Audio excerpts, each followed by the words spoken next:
क्या आप भी 35 से 40 साल उम्र के बीच में हैं? अगर हाँ, तो यह वीडियो आपके लिए ही है। उम्र का यह पड़ाव हर किसी की जिंदगी में आता है, लेकिन आमतौर पर यहां तक आते आते लोग खुद को इग्नोर करना शुरू कर देते हैं। 35 की उम्र के बाद वो ये मान बैठते हैं कि उनके अच्छे दिन पीछे छूट चुके हैं और इसके बाद वह अपना ध्यान रखना पूरी तरह से छोड़ देते हैं। जीवन को लेकर उत्साह कम नहीं करना चाहिए, बल्कि हर पड़ाव में अपनी जिंदगी का मजा लेना चाहिए। अगर आपकी उम्र बढ़ रही है तो इसका मतलब यह नहीं है कि अब आपकी जिंदगी में कुछ बचा ही नहीं है। अगर अपनी सोच बदलेंगे और नकारात्मक विचारों को खत्म कर लेंगे तो आपकी जिंदगी बहुत बेहतरीन हो सकती है। इस वीडियो में हम आपको बताएंगे कि कैसे आप जीवन को लेकर अपना नजरिया बेहतर कर सकते हैं और अपनी जिंदगी को खुशनुमा बना सकते हैं। तो हम सब कुछ केवल इस पुल में ही सीखते हैं। इस सोच से निजात पाने की जरूरत है। आपने अपनी पढ़ाई पूरी कर ली है और आपके कई डिग्रियां हैं, तो इसका मतलब यह नहीं है कि आपको दुनिया का सारा ज्ञान मिल चुका है और अब आपको कुछ और पढ़ने या जानने की जरूरत नहीं है ज्ञान की। आप वहां कितने सालों से काम कर रहे हैं। अगर आप अपनी नौकरी से नफरत करते हैं तो आप सब कुछ हासिल करते हुए भी दुखी ही रहेंगे। नौकरियां, कैरियर बदलना गलत बात नहीं है। नौकरी या करियर बदलना गलत बात नहीं है। मोटी तनख्वाह के लिए खुद को प्रताड़ित करने की तुलना में आप जिस नौकरी से प्यार करते हैं उसका चुनाव कीजिए। भले आपको पैसा कम मिले, लेकिन वो काम करते हुए आप खुश रहेंगे। हम अपनी दिनचर्या का बहुत बड़ा समय बैठे हुए बिताते हैं, लेकिन 35 साल की उम्र पार करते करते हमारा मेटाबॉलिज्म कम होता जाता है, जिसकी वजह से शेप में रहना बहुत मुश्किल है। अगर आप 35 के उम्र के नीचे भी हैं तो भी अभी से अपना ख्याल रखना शुरू कर दीजिए। फिट नहीं रह पाने के बहाने बहुत हैं, लेकिन जब आपका वजन अधिक हो जाता है तो आपको सीढ़ियां चढ़ने में भी दिक्कत होने लगती है और इसकी वजह आपकी खराब लाइफस्टाइल है। आप 35 से 40 साल के हो चुके हैं, तो इसका मतलब यह नहीं है कि अब आप अपने सपनों को हकीकत में बदलने के लिए बहुत बूढ़े हो चुके हैं। यह एक गलत धारणा है कि आप सिर्फ युवा अवस्था में ही दुनिया बदल सकते हैं। सच तो यह है कि 35 से अधिक उम्र के बहुत सारे लोग हैं जो हर रोज दुनिया बदल रहे हैं। समय और व्यस्तता के साथ है हमारे करीबी लोगों से संपर्क कम होता जा रहा है और यह हर किसी के साथ होता है। हम अलग अलग वजहों से अपने दोस्तों, परिवार और रिश्तेदारों से फोन पर बात करना और मिलना जुलना कम कर देते हैं। यह नजरिया बदलने की जरूरत है। उम्र बढ़ने के साथ लोगों को अपने करीबियों के साथ अच्छा संबंध स्थापित करने की कोशिश करना चाहिए। अपना सोशल सर्किल बढ़ाना चाहिए।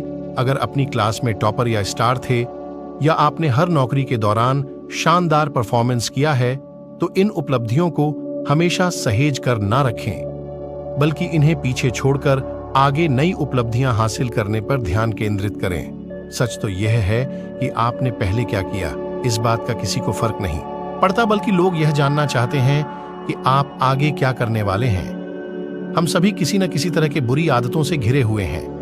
35 साल की उम्र के बाद हर वक्त फास्ट फूड खाना, शराब पीना, धूम्रपान, पर्याप्त नींद न लेना बिल्कुल भी ठीक नहीं है।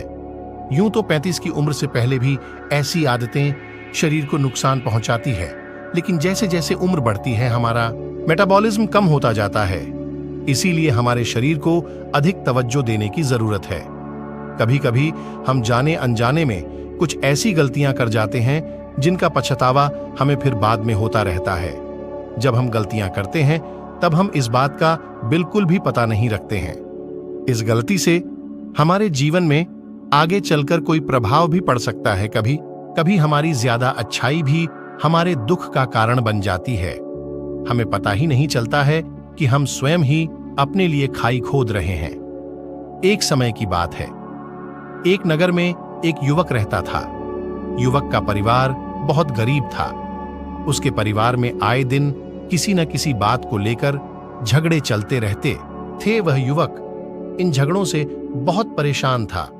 जब वह युवक ने पारिवारिक झगड़े को रोकने की बहुत कोशिश की, पर वह झगड़े रुकने की जगह बढ़ते ही जा रहे थे, तो युवक काम की तलाश में लोगों के पास जाता तो लोग पूछते हैं कि भाई तुम कितना वेतन लोगे, तो उनसे कहना कि आप मुझे बस काम दे दीजिए। मेरे परिवार की आर्थिक स्थिति बहुत खराब है, आर्थिक स्थिति बहुत खराब है, मुझे काम की बहुत आवश्यकता है। आप बस मुझे काम पर रख लीजिए और आप जितना दोगे मैं उतना ही ले लूंगा। तो लोग उसकी मजबूरी का फायदा उठाकर उसे कम कीमत पर काम पर रख लेते, क्योंकि उसने लोगों को खुद ही मौका दे दिया। लोगों को पता था कि उसे काम की बहुत जरूरत है, वह कम पैसों में भी काम कर लेगा। और जब वह युवक अपने मित्रों के पास, अपने सगे संबंधियों से कहता कि मैं क्या करूं, मेरा परिवार बहुत गरीब है, हमें 2 वक्त की दाल रोटी भी ठीक से नसीब नहीं होती और आए दिन परिवार में लड़ाई झगड़े होते रहते हैं, मुझे तो कुछ भी समझ में नहीं आता कि मैं करूं। क्या उसके मित्र और सगे संबंधी भी उस समय उसकी बात सुन लेते और उसके बाद में वह सभी उसका मजाक बनाते हैं और कहते यह गरीब तो गरीब का गरीब ही रहेगा, इसका कुछ भी नहीं हो सकता और इनके परिवार में भी प्यार नहीं है। जब देखो एक दूसरे से लड़ते झगड़ते रहते हैं और यह हमारे पास बिना बात का रोना रोता रहता है और खुद कुछ करता नहीं है। जबकि वह युवक तो उनको अपना समझकर अपनी समस्या बता रहा था ताकि लोग उसकी कोई मदद कर सके, लेकिन किसी ने उसकी मदद तो की नहीं। अब युवक जहां भी जाता सभी लोग उसका तिरस्कार करते, उसे गरीब कहकर पुकारते। कोई भी व्यक्ति उसे काम की पूरी कीमत नहीं देता। वह युवक दिन भर काम करता पर उसे कुछ ही पैसे मिलते थे। कोई भी उसकी मेहनत का पूरी कमाई नहीं देता था। अगर वह उनको कुछ कहता तो वो लोग उसे कह देते, एक काम करना है तो कर, नहीं तो जा यहां से। अब उस युवक को तो काम की जरूरत थी, इसलिए वो काम तो करता ही था। धीरे धीरे समय के साथ उस युवक की हालत बहुत खराब हो गई थी। सभी लोग उस युवक का इस्तेमाल करने लग गए, क्योंकि सबको पता चल चुका था कि वह युवक बहुत गरीब है, उनका कुछ नहीं बिगाड़ सकता और उसे पैसों की जरूरत है। काम तो करेगा। सभी नगरवासियों उसका अपमान करते, उसे गरीब गरीब कहकर पुकारते। इन सब बातों से वह युवक बहुत परेशान हो गया। उसे समझ ही नहीं आ रहा था कि आखिर उसके साथ यह सब क्या हो रहा है। तभी उसने लोगों से बातें करते हुए सुना कि नगर में एक बौद्ध भिक्षु आए हैं। उन बौद्ध भिक्षु के पास सभी समस्याओं का हल है। वह बौद्ध भिक्षु बहुत ज्ञानी व्यक्ति है। यह सुनकर वह युवक भी उन बौद्ध भिक्षु के पास जा पहुंचा। वह युवक बौद्ध भिक्षु के पास जाकर उन्हें रोता हुआ बोला कि महाराज, सभी लोग मेरे साथ ऐसा क्यों करते हैं। तभी उस युवक की बात सुनकर बौद्ध भिक्षु ने पूछा कि क्या हुआ बालक। तभी वह युवक जोर जोर से रोने लगता है और रोते रोते अपनी सारी बात बौद्ध भिक्षु को बताता है और उनसे कहता है कि महाराज, सभी लोग मुझे गरीब गरीब कहकर पुकारते हैं, मेरा मजाक बनाते हैं और कोई भी मनुष्य मुझे अपनी मेहनत की पूरी कमाई नहीं देता है। मैं उनके खेतों में पूरे दिन काम करता हूं और वह मुझे बहुत कम पैसे देते हैं। मेरे दोस्त और मेरे मित्र भी सारे मेरा मजाक बनाते हैं। वह बौद्ध भिक्षु उस युवक की सारी बातें बड़े ध्यान से सुनते हैं और उससे पूछते हैं कि सभी नगरवासियों को इस बात का कैसे पता चला कि तुम बहुत गरीब हो और लोग तुम्हें पूरे दिन काम करने के बाद भी इतना कम वेतन क्यों देते हैं। बौद्ध भिक्षु की बात सुनकर युवक बोला कि दरअसल महाराज, मैंने ही नगरवासियों से हमदर्दी पाने के लिए उनसे कहा था कि मैं बहुत गरीब हूं, मुझे आप काम पर रख लीजिए, जो आप दोगे मैं ले लूंगा।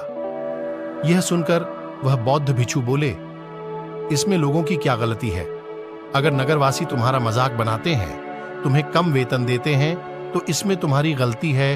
तुम ही ने उन लोगों को बढ़ावा दिया है। तुम्हें कुछ बातें सिर्फ अपने तक ही सीमित रखनी चाहिए थी, लेकिन तुमने तो वह बातें सबको बता दी। बौद्ध भिक्षु की बात सुनकर वह युवक उनके पैरों में गिर गया और उनसे बोलने लगा कि महाराज, मैं अब क्या करूं, आप मेरी इस परेशानी को दूर करो।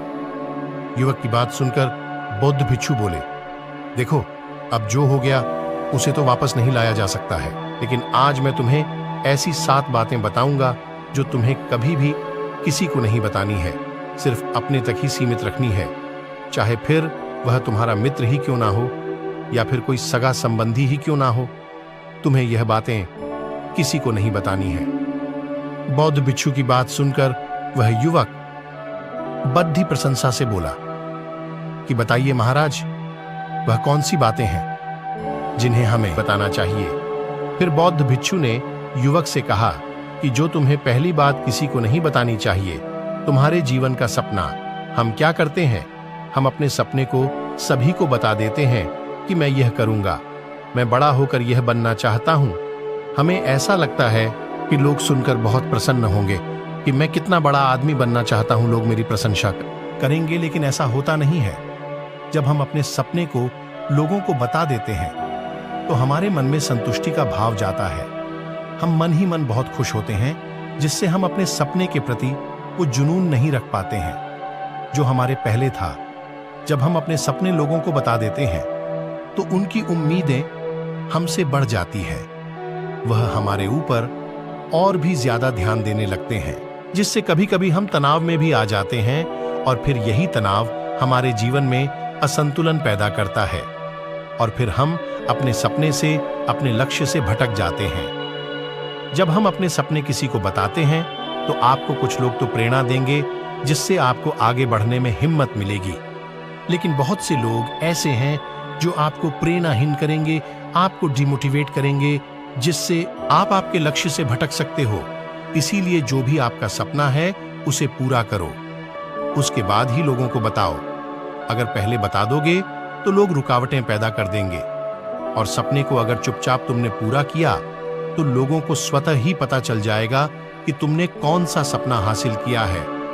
इसीलिए कभी भी किसी को अपना सपना मत बताओ, अपना लक्ष्य मत बताओ। फिर बौद्ध भिक्षु ने युवक से कहा कि दूसरी बात जो तुमने किसी को नहीं बतानी है, संभाल सकता। इतनी छोटी छोटी बातों पर ही परेशान हो रहा है तो यह आगे चलकर जीवन में बड़ी बड़ी समस्याओं का सामना कैसे करेगा। हम तो लोगों को अपने परिवार की समस्याएं ये सोचकर बताते हैं ताकि वह हमारी मदद कर सके, लेकिन यह दुनिया बहुत मतलबी है। इस दुनिया में कोई आपका खास नहीं है। लोग हमारी बातें मजे ले लेकर सुनते हैं और हमारे सामने तो झूठी हमदर्दी दिखाते हैं, और फिर हमारी पीठ पीछे जो बातें हम उन्हें बताते हैं उन्हें अच्छे से नमक मिर्च लगाकर चारों तरफ फैला देते हैं, जिससे उन लोगों का तो कुछ नहीं बिगड़ता, पर तुम्हारे परिवार की इज्जत मिट्टी में मिल जाती है। लोग तुम्हारे परिवार के बारे में तरह तरह की बातें बनाने लगते हैं, एक बात की 100 बात करने लगते हैं। जो बात हुई नहीं उस बात को भी नमक मिर्च लगाकर बता दे हैं। इस दुनिया में घाव पर मरहम लगाने वाले तो कम है और नमक छिड़कने वाले बहुत ज्यादा है। इसलिए कभी भी किसी को अपने परिवार की स्थितियों के बारे में नहीं बताना चाहिए। फिर बौद्ध भिक्षु ने उस युवक को चौथी बात बताते हुए कहा कि तुम लोगों के सामने इस बात को कभी मत बताना कि तुम किन चीजों के मालिक हो या फिर तुम्हारे पास क्या क्या है। तुम तो लोगों को ऐसे ही अपने बारे में बताते हो कि तुम्हारे पास इतने बंगले हैं, इतनी गाड़ी है, इतना धन है, ताकि लोगों को पता चल सके। लेकिन तुम यह सोचकर उन्हें नहीं बता रहे हो कि तुम उन्हें नीचे दिखाने की कोशिश कर रहे हो, लेकिन लोग तुम्हारी बातों का गलत मतलब निकाल सकते हैं। वह सोच सकते हैं कि तुम उन्हें नीचा दिखाने के लिए यह सब बातें कर रहे हो और फिर वह तुमसे नफरत करने लगेंगे। उस समय तो वह कुछ नहीं बोलेंगे, लेकिन अंदर ही अंदर वह तुमसे नफरत करने लग जाएंगे और तुमसे दूर होने लग जाएंगे, तुम्हें गिराने की कोशिश करेंगे। और हो सकता है कि तुम्हारी बातें सुनकर तुम्हारे पास इतना धन है यह जानकर इसे झूठे रिश्ते बना ले, तुमसे अपना मतलब भी निकलवा सकते हैं। इस दुनिया में ऐसे बहुत से मतलबी लोग हैं जो लोगों से बस धन पाने की चाहत में रिश्ता जोड़ते हैं। इसीलिए तुम्हें अपना धन किसी को नहीं बताना चाहिए। समय के खेल का किसी को पता नहीं। आज अच्छा है तो जरूरी नहीं कल भी अच्छा हो। मान लो आज तुम्हारे पास खूब धन दौलत है, लेकिन अगर कभी आपके पास नहीं रहे और आप लोगों से मदद मांगोगे तो लोग आपकी मदद नहीं करेंगे, बल्कि आपको ताने मरेंगे। आपसे कहेंगे कि तुम्हारे पास तो इतना धन था, कहां गया वह धन? तुम सच बोलते थे या फिर झूठ मूठ का गुणगान करते रहते थे? और हमें अपनी धन दौलत की बात लोगों के सामने इसलिए भी नहीं बतानी चाहिए, और हमें अपनी धन दौलत की बात लोगों के सामने इसलिए भी नहीं बतानी चाहिए क्योंकि इस दुनिया में बहुत से ऐसे लोग हैं जिनके पास पीने के लिए स्वच्छ पानी भी नहीं है, वह गंदा पानी पीते हैं। उनके पास खाने के लिए 2 वक्त की रोटी भी नहीं है, जबकि तुम्हारे पास सब कुछ है। इसीलिए कभी भी खुद से गरीब लोगों के सामने कभी भी अपने धन का दिखावा ना करें, हो सके तो उनकी मदद कर दें। फिर बौद्ध भिक्षु ने उस युवक को 5वीं बात बताते हुए कहा कि कभी भी अपनी सफलता का रहस्य किसी को मत बताना। हमने सफलता हासिल कैसे की है, यह बताना कोई गलत नहीं है। अगर कोई मनुष्य उससे सीखकर आगे बढ़ता है तो यह बहुत अच्छी बात है। लेकिन अधिकतर लोग क्या करते हैं, हमारे बताए गए रास्ते पर हूबहू चलना शुरू कर देते हैं, और अगर वह हमारे बताए गए रास्ते पर चलकर असफल हो जाते हैं तो फिर वह हमें ही दोष देने लगते हैं, जबकि हमने तो उनके लिए अच्छा ही किया था। मगर वह हमें ही दोषी मानने लगते हैं और कहते हैं कि काश मैं इसकी बातों में नहीं आया होता, इसने तो मुझे गलत रास्ता बता दिया। जबकि सबके लिए सफलता का एक ही तरीका काम नहीं करता। जिस तरीके से तुम सफल हुए हो, जरूरी नहीं कि वैसे ही उन्हें भी सफलता मिल जाए। इसीलिए कभी भी किसी को अपनी सफलता का रहस्य मत बताओ। अगर वह मनुष्य सच में ही तुमसे सफलता का मार्ग जाने की कोशिश करे और उस कार्य उसे बहुत लगन हो और वह बहुत दृढ़ संकल्पी हो कि नहीं, मुझे तो यह कार्य करना ही है, तो तुम उसे जरूर बता सकते हो। लेकिन तुम आगे से कभी भी किसी को कुछ मत बताओ, नहीं तो अगर वह लोग असफल रहे तो वह तुम्हें ही दोषी मानने लगेंगे। उन लोगों को इस बात से कोई फर्क नहीं पड़ता कि तुम उनके लिए अच्छा कर रहे हो। वह असफल होने पर तुमसे घृणा करने लगेंगे, तुम्हें भला बुरा बोलने लगेंगे। इसीलिए कभी किसी को कुछ मत बताओ। फिर बौद्ध भिक्षु ने उस युवक को छुट्टी बात बताते हुए कहा, अगर तुम किसी की मदद करते हो तो मदद को लोगों के सामने मत लाओ, क्योंकि इस दुनिया में बहुत से लोग गरीब हैं जिनको हमारी दया दान की आवश्यकता है। लेकिन अगर तुम उन गरीब लोगों की इसीलिए मदद करते हो ताकि लोग आपकी तारीफ करें, लोग आपको अच्छी नजरों से देखें, समाज में आपका नाम हो, तो ऐसा दिखावा कभी मत करो। जबकि तुम्हें लोगों की मदद इसलिए नहीं करनी चाहिए, बल्कि हर पड़ाव में अपनी जिंदगी का मजा लेना चाहिए। अगर आपकी उम्र बढ़ रही है तो इसका मतलब यह नहीं है कि अब आपकी जिंदगी में कुछ बचा ही नहीं है। अगर अपनी सोच बदलेंगे और नकारात्मक विचारों को खत्म कर लेंगे तो आपकी जिंदगी बहुत बेहतरीन हो सकती है। इस वीडियो में हम आपको बताएंगे कि कैसे आप जीवन को लेकर अपना नजरिया बेहतर कर सकते हैं और अपनी जिंदगी को खुशनुमा बना सकते हैं। हमारे वीडियो पसंद है तो चैनल सब्सक्राइब करें।